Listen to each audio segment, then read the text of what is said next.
Kemudian saya persilahkan penyanggah berikutnya, Profesor Dr. Frans Magdisuseno untuk menyampaikan pandangannya.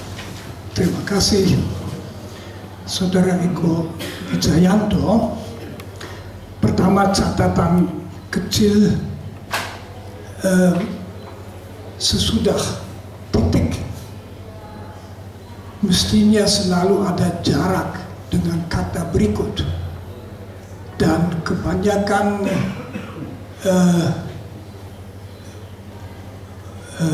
program komputer sebetulnya otomatis membuatnya, tetapi hampir sepertiga kalimat Anda itu, kata itu langsung mengikuti, itu secara estetis sedikit mengganggu saya, mestinya sudah biasa. Nah, tapi sekarang kita masuk saja ke dalam. Saya agak menyesalkan bahwa tidak ada uraian sistematis tentang teori Dawkins mengenai gen dan tentang teori Dawkins tentang meme.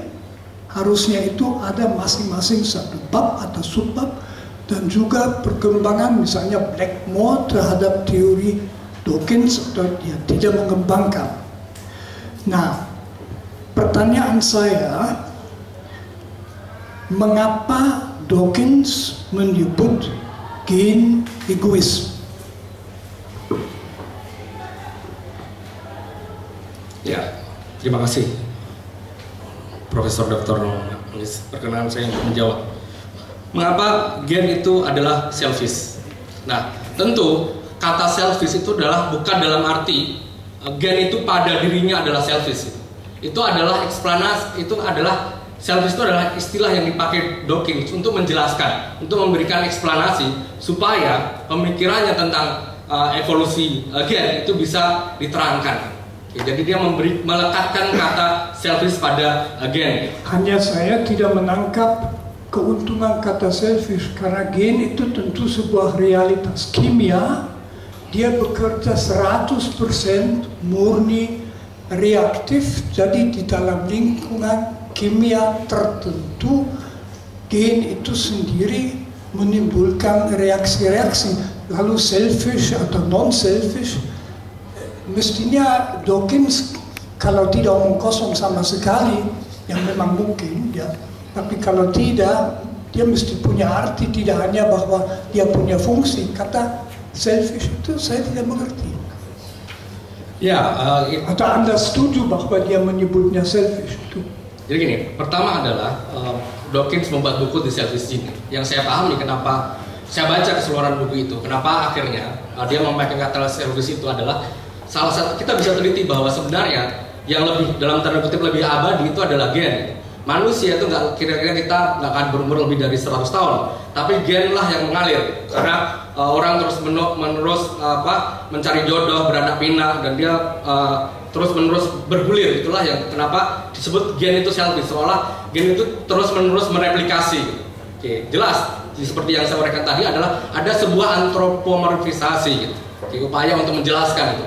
Dan itu penting saya kira. Kalau kata itu nggak dilekatkan, kita akan nggak bisa pahami cara pikiran Dawkins atau cara dia mengagendakan pikiran. Oke, saya mau potong saja karena waktunya terbatas. Masih mengenai gen. Menurut Dawkins, evolusi ditentukan oleh gen. Pertanyaan saya, ini sebetulnya sudah jelas sejak 80 tahun sebelumnya, sejak ditemukan teori adanya gen, dan sejak awal abad yang lalu sudah diketahui bahwa yang menentukan evolusi adalah perubahan kebetulan di dalam gen yang lalu misalnya menghasilkan organisme yang lebih atau kurang teradaptasi. Apa keunggulan Dawkins terhadap teori gen yang sudah lama ada? Apa dia menyumbang sesuatu atau hanya untuk kata yang baru? Saya kira nggak ada hal yang baru dari Dawkins. Justru kontribusinya adalah tentang meme, tentang meme. Jadi jelas itu buku magnum opus dari Richard Dawkins. Nah, ini tugas dia adalah saya lagi memotong. Saya kira jawabannya sudah jelas dan menarik, sungguh menarik.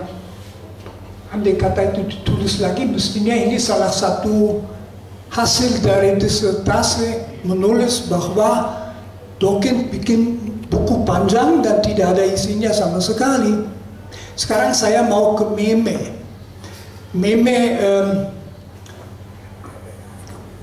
Sebetulnya menurut Anda ya, meme kan sebenarnya bisa juga diterjemahkan dengan piece of information, dengan idea, misalnya semacam idea estetis, dengan pikiran, misalnya keyakinan saya tidak tahu, 2 tambah 2 adalah 4.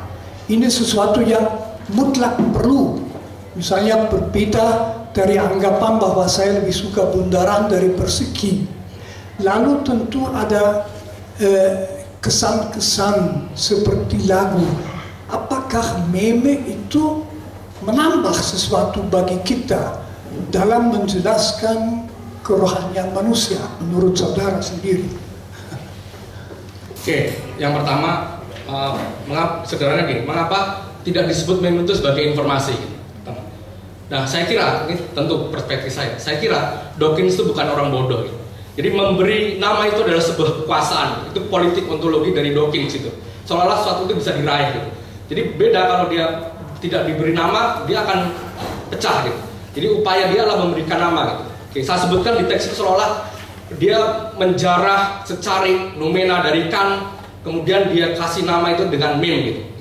Itu jadi segala sesuatu tereksplanasikan dengan kata meme. Kira-kira keunggulan apa yang diharapkan Dawkins kalau kita pakai kata meme? Jadi, nanti saya akan ya, betul. Jadi tentu ini adalah bagian dari dialog filsafat dengan ilmu lain. Pertanyaan penting buat tentu dari seorang dosen biologi saya kira. Kalau di dalam biologi, evolusi kebudayaan ada replikatornya. Nah, pertanyaan yang diajukan kepada kita di FIB, kira-kira kalau ada evolusi kebudayaan, apa nama replikator itu? Nah, paling tidak dia memberi nama gitu. Kan sesuatu jadi lebih bisa dipahami gitu. Oke, sekarang saya ada juga pertanyaan. Penjelasan itu mungkin lebih kena Blackmore, tapi saya kira juga Dawkins. Blackmore yang banyak bicara apa memeplex atau macam itu susah dimengerti. Tetapi saya beri 2 contoh alternatif. Yang satu itu teori. Yang satu yakin mengenai teori mekanika Isaac Newton. Kemudian ada orang mendatang, maaf, yang benar adalah teori relativitas Einstein. Nah, transisi dari yang satu ke yang satu meme membantu apa? Lalu saya mau langsung memberi contoh kedua karena begitu bagus. Yang satu itu jingle bell, pom pom pom pom. Nah, saya mau ada satu lagi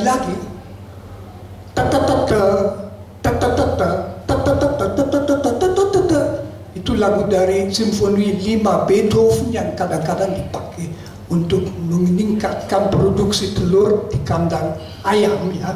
Nah, saya lebih suka Beethoven daripada Jingle Bell. Apa ini di dalam teori meme bisa dijelaskan? Saya ada 2 preferensi ya. Yang satu teori relativitas, menyingkirkan mutlaknya Newton. Yang satu saya pribadi suka dengan Beethoven itu, Jingle Bell saya nggak begitu suka. Oke, jadi di dalam meme itu juga ada yang disebut kompetisi, merebutkan pengaruh dan kemudian terinternalisasi di dalam otak seseorang gitu.